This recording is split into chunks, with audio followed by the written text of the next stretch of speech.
Greetings, my name is Marie and I'm a Master of Media student at RMIT. In this video, I'll be looking back on some experiments I've done for my New Directions in Narrative course and analyzing them.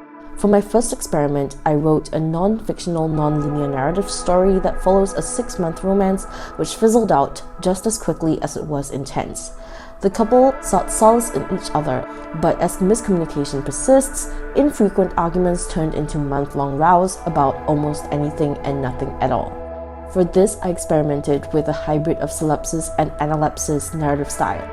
According to Namwook et al., events following the solipsis narrative style are grouped based on a shared criterion.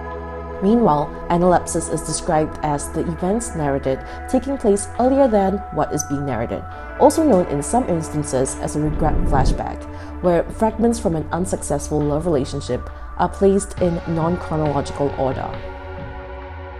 I believe this accurately depicted the story as I had planned. It worked in showcasing the stark difference between the protagonists' personalities and life goals between the various acts. Particularly by using analepsis, readers become aware of the character's consciousness and thoughts as they are presented with concrete images. In constructing the story this way, I found that it conveyed more emotional weight, though it might have sacrificed clarity. If I were to continue this project, I would consider how relevant or irrelevant each flashback might be and keep my focus on 1 or 2 core ideas. As Orenson notes, a flashback narrative, if wrongly used, can be actively destructive and interrupt flow, and these considerations would certainly help to smoothen the flow. For my second experiment, I recorded an audio story in Charmcast format, where a classmate and I discussed the culture shock we experienced in moving to Australia. I'm here with Marie Quet.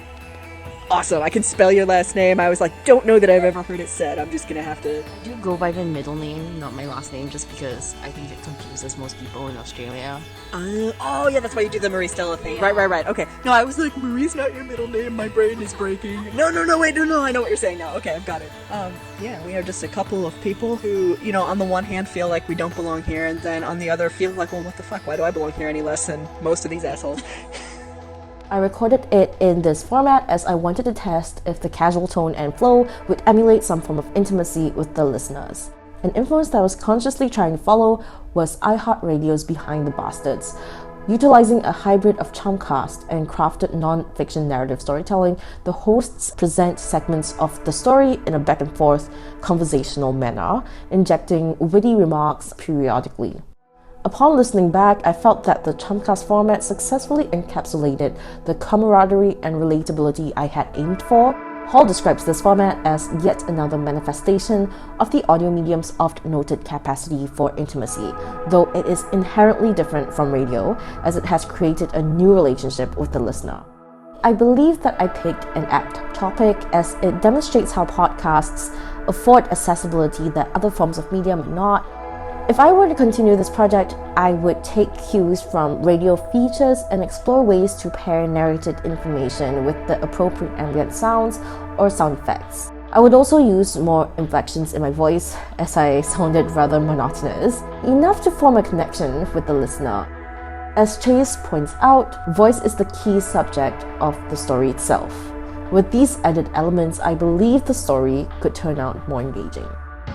My third experiment was an interactive fan fiction story inspired by a role-playing game, Genshin Impact. The story comprises 2 characters from the game, Guoba and Xiao, who do not receive much screen time to the fandom's dismay. As such, my main goal was to create a filler story of sorts that explores alternate narratives with these characters and satiates the fandom's desire for a lengthier Guoba-Xiao interaction. According to McErlean in 2018, Aristotle suggested that simulation ensures consistency of plot as it is the reader's method of acting out the script. I believe I achieved this by adding relevant photos on each page for visual aid. All in all, my story achieved the goals that I had set, but if I were to develop this project further, I would allow my audience a wider degree of choice and not just the one successful ending. Chandler and Monday define interactive media as media that enables users to communicate responses which may influence subsequent events. More specifically, interactivity demands the viewer to play an active role in the reality being conveyed. Therefore, I believe adding more successful endings will produce a more interactive experience rather than just the mere illusion of choice, and in turn improving my story immensely.